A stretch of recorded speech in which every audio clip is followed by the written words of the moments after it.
आज मुख्यमंत्री डॉक्टर मोहन यादव जी की अध्यक्षता में कैबिनेट की बैठक संपन्न हुई है। उसमें जैसा कि हम सब जानते हैं कि चीता के मामले में जो लंबे समय से संघर्ष चल रहा था, कूनो अभ्यारण्य में बहुत ही सफल तरीके से चीतों को लाया गया और उनका वंश वृद्धि भी बहुत सफलतापूर्वक सफल रही है। और पिछले दिनों गांधी सागर अभ्यारण्य में 2 चीतों के पुनर्स्थापन का बहुत ही सफल प्रयोग हुआ है।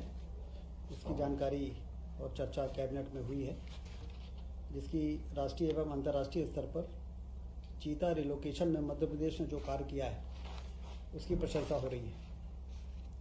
ग्वालियर में देश का पहला टेलीकॉम मैन्युफैक्चरिंग जोन बन सके, इसके लिए राज्य शासन ने अपनी सहमति भारत सरकार को भेज दी है और ऐसी उम्मीद है कि भारत सरकार की स्वीकृति के बाद 12,000 करोड़ के निवेश की संभावना तथा इससे 5,000 रोजगार के अवसर सृजित होंगे।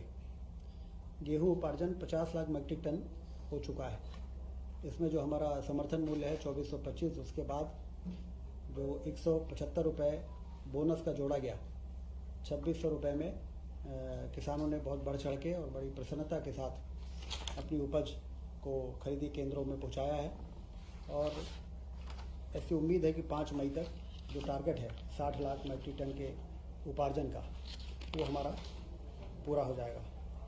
किसानों के खातों में 10,562 करोड़ से अधिक की राशि भेजी जा चुकी है। ग्रीष्मकाल में पेयजल व्यवस्था की सतत समीक्षा की जाए, इसका निर्देश माननीय मुख्यमंत्री जी ने सभी प्रभारी मंत्रियों को दिया है कि अपने अपने प्रभार जिलों में दौरे के समय पेयजल की समीक्षा जरूर करें। और जल गंगा संरक्षण का जो अभियान चल रहा है 15 जून तक 16 जून तक, उसमें कहाँ क्या संभावनाएं हैं, कहाँ पर हम तालाबों का गहरीकरण कर सकते हैं, कहाँ हम स्टॉप डैम बना सकते हैं, जिससे पानी का संग्रहण हो और उससे हमारा नीचे का वाटर टेबल जो है वो इम्प्रूव हो सके। 27 अप्रैल को इंदौर में MP टेक कॉन्क्लेव इंदौर में आयोजित होने जा रही है, ब्रिलियंट कन्वेंशन सेंटर में, जिसमें 500 से अधिक टेक्नोलॉजी कंपनी की सहभागिता होगी। IT के सेक्टर में ग्लोबल इन्वेस्टर समिट के बाद IT सेक्टर में काम करने वाली जो कंपनीज़ हैं वो किस तरह से मध्य प्रदेश में अपना निवेश ज़्यादा से ज़्यादा बढ़ाएं, उस दृष्टि से यह जो कॉन्क्लेव होगा ये बहुत ही मील का पत्थर साबित होगा। कैबिनेट ने पोप फ्रांसिस के देहांत पर भी 22 से 24 अप्रैल तक 2 दिन का प्रदेश में राजकीय शोक रहेगा, इसका निर्णय लिया है। ट्रांसफ़र पॉलिसी अगली मंत्रिपरिषद में जो 1 मई से 31 मई तक प्रभावी रहेगी, लाने का भी निर्णय मुख्यमंत्री जी ने निर्देश दिए। टाइगर रिजर्व के बफर जोनों में आमतौर पर देखा जाता है कि टाइगर और मनुष्य के बीच में मुठभेड़ के कारण दुर्घटनाएं होती हैं। तो बफर जोन में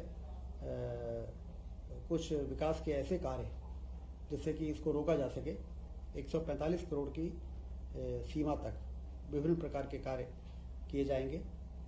मध्य प्रदेश के 9 टाइगर रिजर्व से लगे बफर क्षेत्रों में 4 वर्षों में टाइगर की संख्या 526 से बढ़कर 785 हो गई है। तो स्वाभाविक है कि अगल बगल के गांव में टाइगर और मनुष्य के मुठभेड़ और जो हमारे हर्बी बोरर्स हैं, गाय हैं, और इनमें भी हमला हो जाता है। संवेदनशील वन क्षेत्रों में चेन लिंक फेंसिंग की जाना आवश्यक है। इसके लिए एक नवीन योजना की नितांत आवश्यकता है। इसको ध्यान में रखते हुए 25, 26 और 27, 28 3 वर्षों में 145 करोड़ रुपए खर्च किए जाएंगे।